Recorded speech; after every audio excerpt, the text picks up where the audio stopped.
But now I'd like to introduce our second speaker, Dr Emily Kneebone of Nottingham University. It's a great pleasure to introduce someone from somewhere I worked for many years. She is going to take us from the land animals to the sea animals. We've clearly got some exciting fish coming up. So shall I? Thank you. Yeah. Oh, yeah. Thank you, Emily. And there is a handout. The English is on the PowerPoint, but if anyone wants to look at the Greek as well.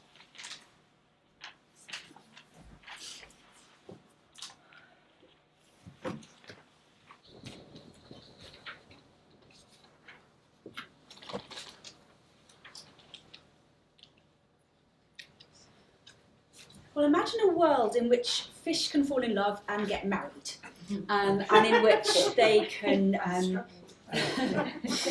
form armies, in which they have enemies and allies, in which they can have calls to arms, they can form military stratagems and formations and wage all-out war with one another.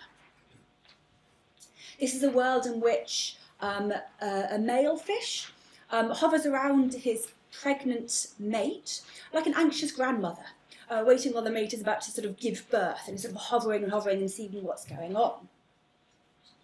Or a world in which an octopus attacks a crayfish, sort of stripping it, preying upon it, like a thief lurking in an alleyway, waiting to rob a drunken banqueter as they stagger out sort of woozily from dinner, sort of singing a drunken song. Now, this is the world of Oppion's Halieutica. And this is a poem that's sort of very little read nowadays, but was once hugely popular.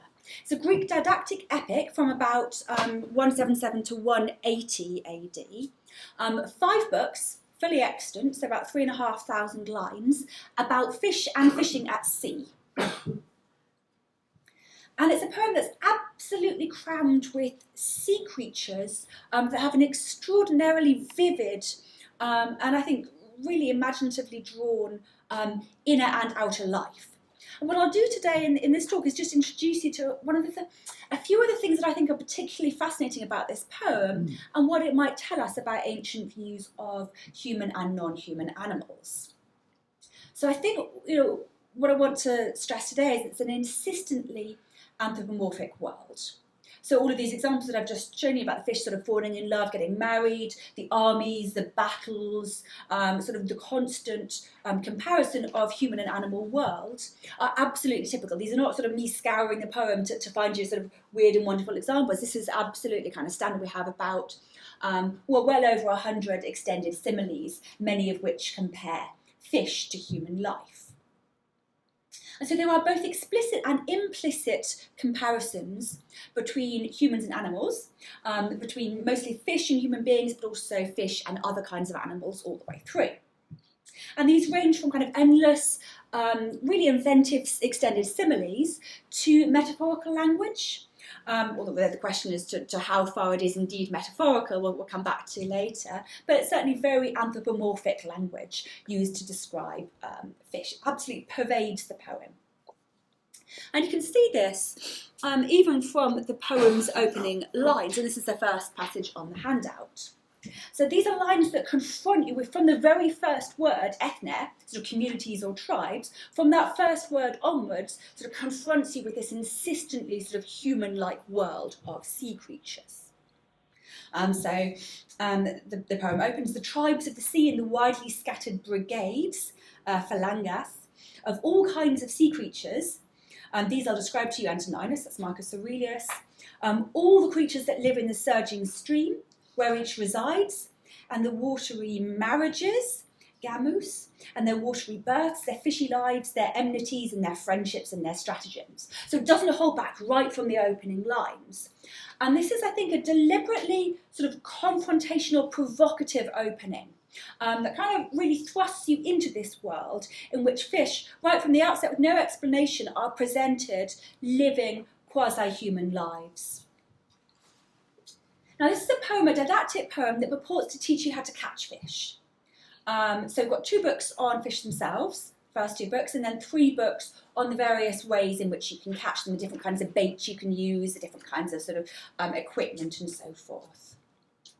But the real lessons, I think, are less in the specifics of how to catch a sea bream, because as with much didactic poetry, you actually probably couldn't base solely on the information in the poem, but rather much wider sort of reflections on the relationship between human and non-human animals.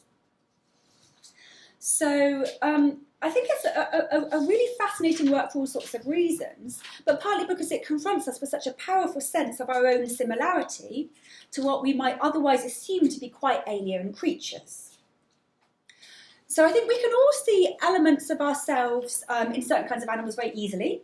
Monkeys are an obvious example. Cats and dogs, and sort of great swathes of the internet are devoted to showing precisely that. And it's sort of remarkable, really, that in the 21st century, a lot of the kind of desire to see oneself reflected in animals that are close to oneself in a domestic setting kind of continues precisely what you see in many corners of the ancient world, actually, I think. Okay, so dogs, cats, monkeys, but fish. Fish, I think, are a particularly provocative example, precisely because they are not what might spring to mind when we say think of, a creature you might resemble. So one of the things I want to do in this talk is ask, what does it do when we shine the light on fish specifically? And I think there are different sort of intersecting reasons why fish offer the poet Oppian's poet I'm talking about, and us, a kind of a useful testing ground for thinking about human and non-human animals, their relationship, their similarities and their differences, using fish in particular. Now, in a very basic sense, the Greeks and the Romans were surrounded by fish. And that is true, of course, in a very literal sense, geographically. And then we've got the disposition of Greece and Italy and the wider Roman Empire around the Mediterranean basin. There was a kind of a proximity, a sort of a sense of, really being there, partly kind of at the mercy of the sea for crossings and so forth, but also the kind of ready access to fish that you still see in Mediterranean countries, I think, much more than we do even here as an island nation. But I think there's a kind of a wider sense of this being surrounded by fish, and that's partly, of course, the consequence of precisely that sort of geographical disposition. And that is the ways in which ancient literary and material culture is absolutely crammed with representations of sea creatures. And you get that from a very early stage onwards, of course, in both Greek and Roman culture. So you might think about Athenaeus's fishy dinner party, and of course, although there are questions there about how much that skews our perception of the ancient world, but all the kind of fragmentary material it contains, sort of comic fragments, gastronomic, poetry, epic parody, all the kind of fish-focused literature that we find in the ancient world. And we might think of, as I've got here, the Attic and South Italian fish plates that were particularly popular in the 5th and 4th centuries BC, which evince a kind of fascination with the specifics of different kinds of species of fish, but of fish not only as a delicacy and something you might eat, but also we get representations of fish you would not eat on these, which suggests an interest in this kind of symbolic representation of fish as well. In both the kind of the abundance and the dangers of the sea. And of course the kind of mosaics and wall paintings and so on that you find with this sort of sense of the teeming abundance of the sea. That we have a sense both of the kind of the heterogeneity of this space, of all the different kinds of creatures that you find within it, the possibility that offers the fisherman as well, but also, and you can see that here with this sort of vignette of an octopus, a moray eel and a crayfish locked in battle, the kind of hostility of the sea. So the sea is a space both of kind of abundance and fertility, but also of menace and danger. And I'll come back a bit later to that sense of menace. So, that's one of the reasons why I think kind of fish are interesting, and fish are kind of really ripe for a 5-book didactic poem in a way that might surprise us, because of that ubiquity of fish in the kind of ancient, both kind of real world and the imagination. But I think that's another reason too, which is precisely because, as I alluded to earlier, the fish-human parallel is so unexpected. It forces us to confront, the degrees to which, as Malcolm was talking about earlier, different kinds of creatures, and that there are creatures to which we may or may not sort of perceive ourselves being similar. Sponges might be one end, but fish aren't so very far, perhaps we might think, from sponges in some ways. And a poem like this says, no, absolutely not. There are fundamental parallels. There are kind of all sorts of ways in which our human life, the things that we think of as demarcating our human life, are also to be found amongst fish in the sea deep. So I think there are different reasons why we might not think of ourselves as being like fish. One of them is that we don't interact with them in a sustained way. Our environment is inimical to them and vice versa. So unlike, creatures like dogs, where we sort of witness them kind of frolicking and things, when we see fish, they're usually dead, or we're sort of in their environment, sort of looking down over the sea, but we don't really witness them in action. And this was, recognised in antiquity, this idea that the sea is a kind of a space distanced from kind of day-to-day human activity. So Plutarch's very interesting dialogue on whether land or sea animals are cleverer has kind of, focuses on all the reasons why you might think that humans are more like land animals, but actually all kinds of sea animals are in fact very similar. And also, what is more, give you a really interesting, almost a blank canvas away from kind of the influence of humankind. That the sea represents a space where you can really see how animals are without kind of constant human interaction. The fish are not learning to be more like humans through kind of constant interaction with humans, although that happens in some cases, but for the most part not. So the sea then gives you a kind of a sense of a land untainted, in a way, by humankind. So untainted by human mores then. And so I think that really makes it a challenge or a kind of thought experiment in thinking through human-animal relations more widely. If you can say that, fish fall in love and get married, well then, what animal can't you say that of in some ways? I think the second reason too that fish seem so alien is because we find it very hard to read their emotions, to read their body language as well. And one of the things that the poet does in this poem so interestingly is to decode it for us, to put it in terms that are kind of much more familiar from human behaviour, to draw parallels. So the poem, this 5-bit poem, all the way through, gives fish, or kind of reveals in fish, what we would think of as assertively human characteristics. Human characteristics, human emotions, the language of human anatomy, human social structures, and so on and so on. And I'll give a couple of examples in the remainder of this talk. Now, there's also a kind of a wide spectrum of different kinds of sea creature. And I use the word fish in the kind of ancient way to also encompass things that we might think of as mammals. So, things like whales and dolphins, as well as sort of sharks and sea bream and octopuses and so on. So what I find interesting about this poem is that there is no absolute demarcation of this is what humans are like, in terms of whatever it might be. Intelligence is the kind of intelligence and speech are the kind of classic boundary lines between human and non-human animal, and particularly with fish. But the poet doesn't do that. He never says, human beings have logos and fish do not. There are moments where we can witness fish behaving foolishly, but also there are many, many comparisons in which men are shown to behave foolishly. And I'll come back to that. What we do have is a spectrum of different kinds of sea creature. So at the one end would probably be dolphins, which are the example of the kind of boundary crosser, and particularly if, as in this poem, we have dolphins as kind of former human beings who have been kind of metamorphosed, who retain was thought a lot of human characteristics, which include things like facilities to recognise human voices, to recognise their own names if they've been given names, to form close, abiding affections with human beings, interest in music, all the sorts of things that sort of the ancients were obsessed by dolphin stories, which sort of seem to have circulated very widely as a source of entertainment. So we have, and these are in many ways a kind of method of thinking about what we might think of as dolphins' mammalian status. So the poet talks about, how they have kind of reproductive organs very much like human beings, how the dolphins take huge care over their young, etc., and so on. So that's one end of the spectrum. The other end is what might seem very different.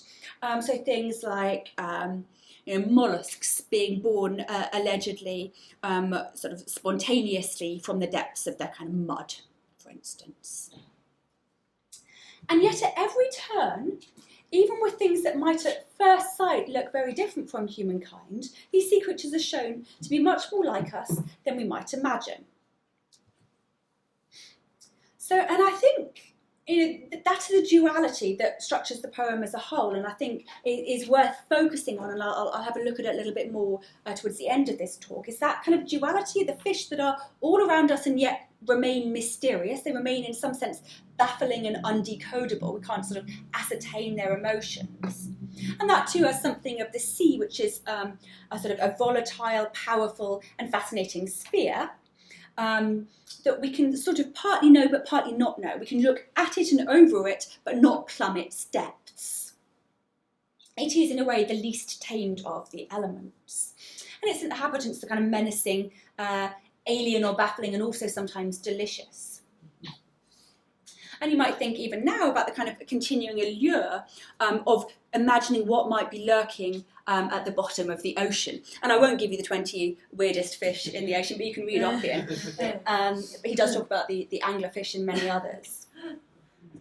So that retains a kind of allure for us, this imagining of the kind of very limits of what can be known by humankind. And the poet talks about that too. He says, so far we know, but beyond that, only the gods can know, that there are all sorts of weird and wonderful things that are beyond the ken of mankind. So the poem then toys all the way through with this interplay of similarity and difference. And in the second half of this talk, I want to take two examples to illustrate my point. So I'll look firstly at warfare and secondly at sexual desire amongst fish. So it's important to note, I think, that the structure of the poem itself foregrounds this sense of kind of similarity between human and sea creatures. So we have book 1, which looks in particular at the habitats and the mating practices of fish. There's a kind of emphasis right from the start on mating practices, which I'll come back to. Books 2, 3 and 4 focus really much more on emotions or forms of behaviour, and ones that are particularly familiar to human beings. So hostility in book 2, the way in which fish are constantly at war with one another. And then in the books 3 and 4, which turn from fish to fishing, are the ways in which greed and lust of fish can be exploited by the fisherman, who uses effectively a form of bait that uses either, let's say, something the fish wants to eat, or let's say a kind of a female fish, and the male fish sort of chases it into a basket and is trapped. So the structure of the poem itself forces you to confront these issues. The sense of the kind of the parallelism that is then taken over and sort of expanded upon by the constant similes that say, well, here we have a greedy fish. It's just like when human beings don't hold themselves back at banquets, for instance, and many, many, many kind of similes of that type, and really quite varied and interesting. But there are all kinds of other parallels as well. So, for instance, a hermit crab that's recently shed its shell and is just waiting for its kind of skin to regain a bit of toughness and is very weak from that, is compared to a patient gradually convalescing and gaining in strength, being weaned back onto solid food and being tended to by a doctor. So there's huge kind of a range of parallels that can be quite provocative in forcing you to think through the degrees of consonance there.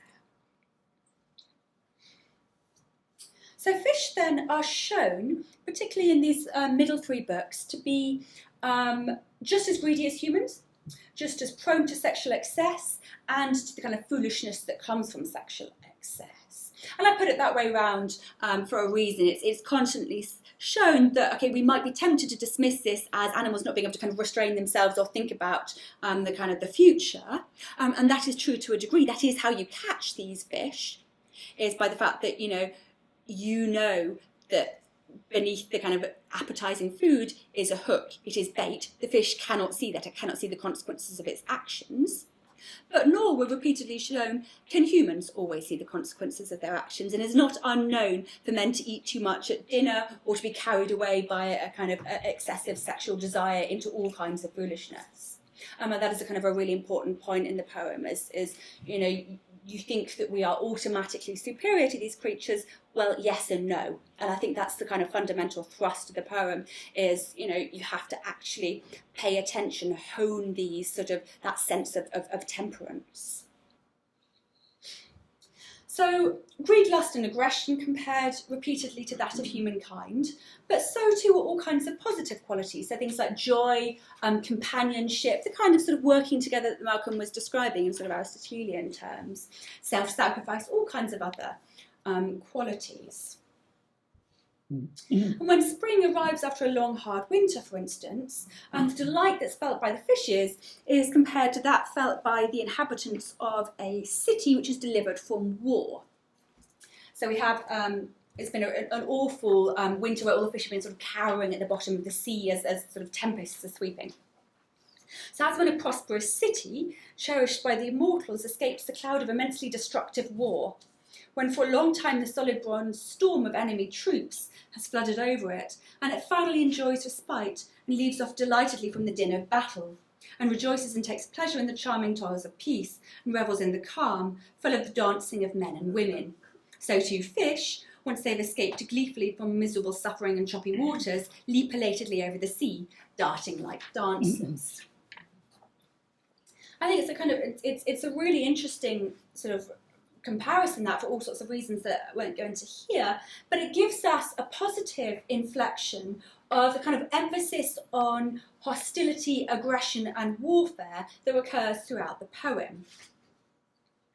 And this is something that I think is hugely important, actually. So picking up on the phalanges, the brigades that we saw in the opening verses of the poem, fish are compared again and again to soldiers, so either in their kind of aggression or in the shoaling patterns that resemble military formations. So Benito's attack a dolphin, that's the next passage on the handout, like an immense army under orders. So crowding together from this side and that, and the Benitos assemble as a unit, set out fearlessly for the conflict, like armed warriors rushing against the towering mass of their enemies. And at first the strong-jawed dolphin pays no heed to the throng, and it rushes, tearing violently one against one and then the other, finding an abundant feast. But once the battle lines surround it, and a massive host encircles it, only then does distress enter its mind, and it recognises its precipitous death, hemmed in alone amongst countless enemies, and the toil of battle appears. So fish, when they attack one another, this is Benito's attacking a dolphin, and the conflict will reverse shortly. They're constantly being compared to warriors. So too when fishermen catch fish, it's a kind of marine battle with these fish. They have weapons, there are wounds, there are victims, there are victors, there are kind of grieving parties collecting up the corpses. You know, the whole kind of a really wide overview of not just warfare itself, but the effects of warfare on communities. It's a kind of fascinating representation of the kind of the dog-eat-dog world of kind of the hostility of nature as a form of deliberate warfare. And in part, of course, that builds on a long tradition in which hunting, although slightly less commonly fishing, but hunting certainly was perceived as analogous to warfare in the ancient world, absolutely kind of routinely regarded as analogous to warfare. But I think there's also slightly more to be said about an example like this idea of warfare between different species as well as between the fisherman and the fish. So we have here the example of the dolphin and the bonito. So we've just heard that the dolphins are kind of fearsome predators. They're the kings of the sea. And it's worth noting that even the dolphins, which are the kind of most intelligent and human-like of creatures, are not kind of, they're not glorified in a sort of pacific way. They are ruthless and brutal in this world. It is a brutal world of the sea. So I think Oppian here also offers us a newly marine perspective on the military concerns of heroic Greek epic. So this is an epic poem, it's a didactic poem, but it is an epic poem. And I think one thing that we get here, a third answer, if you will, to the why fish question, is that focusing on sea creatures, on creatures that you don't normally, whose perspective you don't normally see, allows the poet a kind of an oblique slant on Greek literary history, on a whole series of well-worn tropes. So once you start with fish or with the sea, even cliches about things like the power of love over both humans and animals, about warfare, about all kinds of things. He reframes, large numbers of sort of texts, Plato, novelistic concerns, earlier Greek epic, but from a kind of fishy perspective. And I think there's a delight and a humour and a subversive kind of novelty in doing that. So you get a new level of, a new perspective once you start with the fish and look to humans. So of course, as Homer compares humankind to animals, the poet here is reversing that. So with the dolphin, the kind of obvious ways in which that is inverting and kind of playing with what you get in Homeric epic when you have Achilles on his military rampage against the Trojans being compared to a dolphin pursuing fish in Iliad 21. So you have a kind of a delight in saying, no, actually, fish are not only help us think about human beings in the same way that they do in something like Homer, where you have the kind of constant comparison of human and animal life, but that actually you find that fish are threaded throughout the Greek literary tradition when you kind of tease them out across the kind of the epics or the kind of the greats of literary history. So that would be, as it were, a kind of a more literary answer to the question of why fish. But I think Oppian goes further than simply representing aggression as warfare. And this is sort of the last section of my talk, is that yes, he's talking about the kind of similarities between humans and animals, and it's no coincidence that it's in moments of kind of it's food, sex, and hostility that brings humans closest to the animal kind of nature. And that's partly what we get, of course, in Homer, that sense that in battle, men are very much like kind of predators, and they have a bloodlust that brings them closer. It kind of it elides that boundary between human and animal. But I think Oppian goes further than Homer, further than what we see in kind of archaic epic, in deliberately representing the habits, emotions, and social structures of fish in extremely human terms, in terms that you don't even find in Homer. So just in this final section, I'll take the example of sexual desire, and specifically of marriage amongst fish. So this is a term that appears 20 times in the Halleutica, the idea of gamos. And this really is something that I was sort of struggling with when I was trying to translate some of these values. It started out simply as a kind of linguistic, how do I translate this? Because it's fascinating that sometimes when we have gamos, which doesn't appear like this, it's not used of animal intercourse or union in things like Aristotle or in Aeolian or things like that. You don't get it. You get much more slightly more clinical ways of talking about intercourse. It doesn't imply the kind of the social connection, the kind of lifelong partnership, the idea of sort of choice and wooing and courtship and things that marriage implies. Marriage, gamos, seems to be very much invested with kind of human. This is the human domain. And yet Oppian uses it throughout the poem in, again, ways that seem deliberately provocative. So there are moments where, and this is what I have here on this slide, this marriage doesn't really seem like a marriage. We would not describe that as a marriage. So he says that in the springtime, female fish gather in shoals and pursue the males, overcome by an impulse to consume the milk that the males discharge. So the males rub their bellies together, discharge the milk. The females are sort of rushing after them and pursuing them. They gobble up the milk. This seems very unlike human kind of practices, firstly in the kind of inversion of gender roles, secondly in the kind of lack of direct sustained kind of contact, emotional investment and so on. So it seems from this kind of early stage in the poem that this is actually quite a separate sense of kind of union. This is more intercourse than marriage, we might think. But immediately after we have that description of it, that as a gamos, we have really what seems to us much more like a kind of human marriage being described. So while that the kind of females pursuing males and eating the milt, is the most widespread custom. The poet says that other fish have their own distinct and separate marriage beds and bridal chambers and wives as partners. Aphrodite is powerful amongst fish, as is desire and jealousy, and all the things that ardent Eros engenders when he provokes turbulent revelry in the mind. And many fish fight one against another over a bedfellow, like suitors of the same status who gather in large numbers around a bride and compete in wealth and splendour. Fish don't possess these qualities, so things like wealth, but they do have strength and jaws and a jagged row of teeth inside, and with these they compete and arm themselves for the gamos, and the one who excels in these wins the gamos along with the victory. And I think as soon as we've had this sort of lengthy description of marriage beds and bridal chambers and wives as partners and Aphrodite and desire and jealousy and eros, courtship, idea of competing with one another in certain qualities, which is deliberately designed to look very much like a kind of human courtship. It then becomes sort of, I think, hard to go back to reading gamos there simply as intercourse with no sense of the kind of human investment, the human social structures of gamos, of marriage in a wider sense. To me, this use of gamos here is being deliberately provocative. It's pushing the reader to think, okay, well, in that case, yes, I can see that there is a kind of a similarity. Where then is the line between fish that act like humans and fish that don't? It doesn't seem to be a hard and fast line. It's testing out how far you can push, I think, the sense of the similarities, the analogies between human and animal life when it comes to sea creatures. And this then reaches its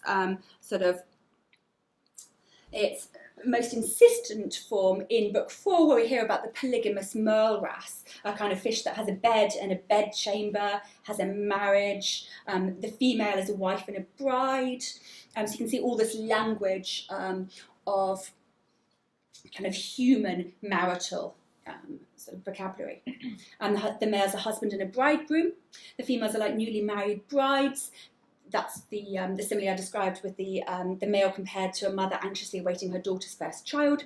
And then the species as a whole is compared to polygamous human tribes in Bactria and Assyria, which comes back to some of the things that I think Malcolm was sort of talking about, sort of tribes further out here, particularly in the kind of Roman imperial context, the idea of this sense that as we move further out into sort of more outre marital practices, we get more and more like animals. So I think by the time we get to Book 4, this has been foregrounded in the opening lines, this idea of gamos. It gets pushed further and further as the poem goes on until we see a kind of absolutely kind of widespread, insistent view that actually there is very little in terms of either the kind of the connections between bride and bridegroom, or even the sense of commitment on their part that might distinguish human from animal kind of erotic coupling. And I think the word gamos, the choice of that vocabulary, is pushing that line, is confronting you with that challenge. And I think it is a deliberate challenge. So I think, to sum up, both similarity and difference between the two are important to the poet. And the reader is constantly asked to pay close attention to the kinds of the factors that link human and non-human life. So it might be sexual drive, it might be greed, but it might be kind of joy, companionship, working together for a common goal, and so on. And that, as I said, is particularly prominent when it comes to kind of food, sex, hostility. But it's also something that's encouraging the reader to reflect actively. This is a didactic poem. It's sort of pushing the reader to think, okay, well, hang on, what is it that might differentiate ourselves, us from animals? How can we think about the ways in which we might be able to avoid the fate to which these fish succumb? So the polygamous merle wrasse, for instance, is its downfall is precisely this abundance of mates. So that the fisherman puts a little prawn on a hook, and the merle wrasse thinks it's another arrival for its many mates, attacks it furiously, and then of course is caught, and then all the female mates, they just sort of give up really once their guardian has gone, so they all get caught as well, and the fisherman actively rebukes them and says, look what you get when you marry so many women. So this happens with the Bactrians and the Assyrians too. They're always constantly at war with each other, with jealousy. Jealousy is a sort of a dangerous, difficult god, but there's a message there. There's a sort of, that parallelism is being given a kind of didactic end by this poet. So I've drawn attention to Oppion's Halieutica, not only because I think it's a fascinating poem, which it is, but because I think the case of fish is a particularly rewarding example for thinking through of the relationship, both the similarities and the differences between human and non-human animals. We see here not a stark differentiation between the two, but a spectrum of behaviour, from kind of dolphins to mollusks, but also a sense that we can find similarities and alignments even in the most unlikely of places. And so, you do often get very unusual kind of creatures that seem not to have incredibly sophisticated mechanisms, but they are shown to behave in ways that resemble the human. And humankind in sort of behaviour in social structures, in anatomy, in all sorts of areas. And I think that's important, firstly in drawing our attention to a pervasive, particularly imperial fascination with a lot of these issues, with the qualities that unite humans and animals. And that, I think, is visible in Aelian's treatise on animals, in a lot of Plutarch's dialogues, in the novels, so particularly Longus and Achilles Tatius, in the Pseudo-Lucianic Onos, the kind of ass story that gets taken up in Apuleius. And each of these tests and probes the boundaries between humans and non-humans and repeatedly focuses on, kind of showcases the overlap between the two. And I think in turn, in the very widest sense, that offers an important corrective to a lot of narratives about ancient anthropocentrism. The idea that, in the ancient world, the fundamental kind of view was that there is a distinction between humans and animals. Whether it be kind of Aristotelian interest in logos or kind of Stoic insistence on the gap, or kind of Christian models of sort of humans at the top of that hierarchy. I think when you look at poems like this, you see a much more complex and kind of both provocative and fascinating picture. So for Oppian, there was no firm divide that operates between humankind and the creatures we not only catch, but at times are caught by, and in turn so closely resemble. Thank you.